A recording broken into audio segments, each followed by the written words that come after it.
Hello' students, matric পৰীক্ষা আহি পালে আৰু মাত্ৰ কেইদিনমানহে আছে।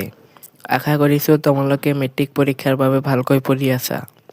তো আজি আমি আলোচনা কৰিম মেট্ৰিক পৰীক্ষাত কিমান নম্বৰ পালে কি ডিভিজন হয় আৰু first division, second division, third division পালে চৰকাৰে কি কি এৱাৰ্ড দিয়ে।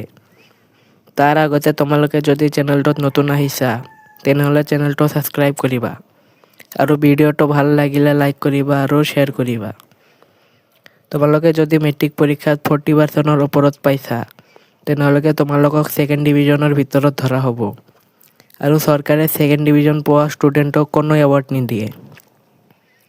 তোমালোকে যদি 60%ৰ ওপৰত পাইছা তেনেহ'লে তোমালোকক ফাৰ্ষ্ট ডিভিজন বুলি ধৰা হ'ব। ফাৰ্ষ্ট ডিভিজন পালে চৰকাৰে এখন লেপটপ দিছিল, কিন্তু ফাৰ্ষ্ট ডিভিজনত এতিয়া বৰ্তমান লেপটপ নিদিয়ে।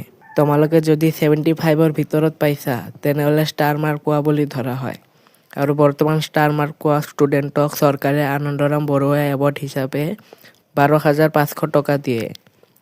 ছেকেণ্ড থাৰ্ড ডিভিজন পালে কোনো ধৰণৰ এৱাৰ্ড দিয়া নহয়। তোমালোকে যদি আনন্দৰাম বৰুৱা এৱাৰ্ড পাব বিচাৰা তেনেহ'লে ভালকৈ পঢ়িব লাগিব, যাতে তুমি এক্সামত 75% স্ক'ৰ কৰিব পাৰা।